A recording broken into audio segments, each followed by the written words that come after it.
Welcome to the show. Welcome to তাণ্ডব show.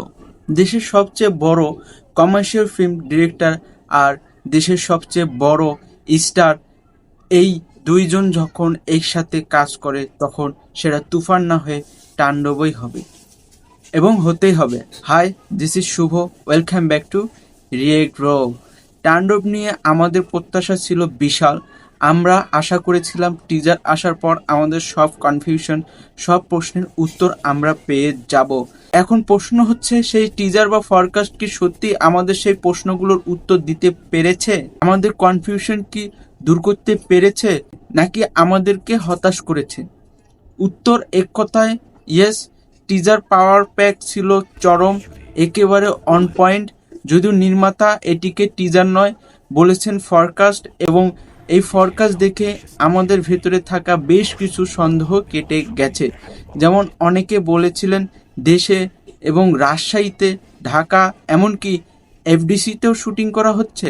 Visual কি ঠিকঠাক হবে? সিনেমার প্রোডাকশন ভ্যালু কেমন হবে? কিন্তু ফরকাস্ট দেখে মনে হয়েছে না ভাই, ম্যাটার করে ডিরেক্টরকে, ম্যাটার করে পুরো টিমকে। রায়ান রাফি প্রমাণ করেছেন দেশের মধ্যে শ্যুট করেও ন্যাশনাল লেভেলের ভিজুয়াল ডেলিভারি করা যায়, ফ্রেম থেকে ফ্রেম, সেটা পরিষ্কার।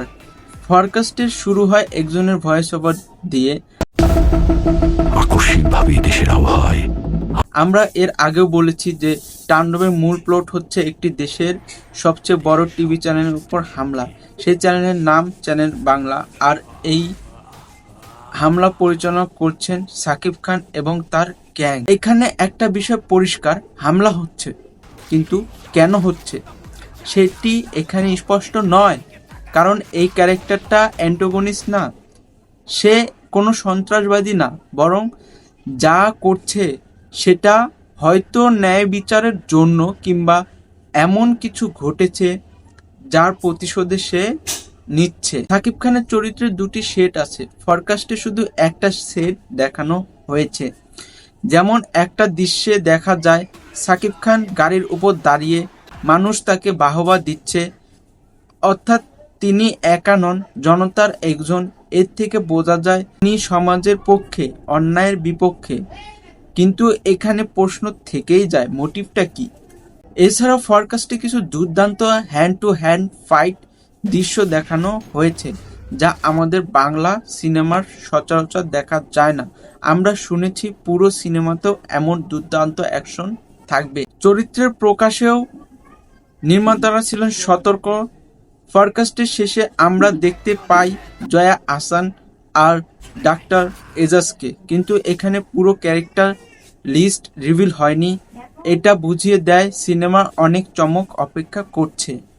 এবার আসি ফরকাস্টের সবচেয়ে পাওয়ারফুল দিক, বিজিএম নিয়ে। বিশেষ করে তাণ্ডবের টাইটেল ট্র্যাক একেবারে আগুন। সাকিব খানের এক্সপ্রেশন, লুক আর টিজারের একেবারে শেষের দিকে তার ডায়লগ, সব মিলিয়ে থিয়েটারে আগুন লাগানোর মতো কিছু একটা আছে।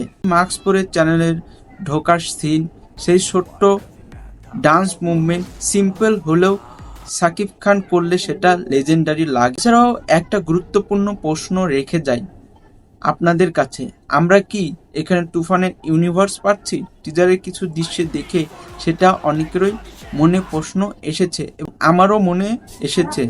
সবশেষে বলতেই হয়, রায়ান রাফির প্রতি আমাদের ভরসা যেমন ছিল, সাকিব খানের বর্তমান স্ক্রিপ্ট চয়েসের ওপরও আমাদের আস্থা আছে।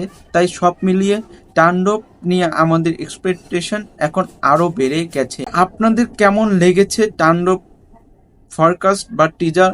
কমেন্ট করে জানান। তাণ্ডবের ফরকাস্ট আমার কাছে পাওয়ারফুল লেগেছে। ভিডিওটা দেখার জন্য অসংখ্য ধন্যবাদ।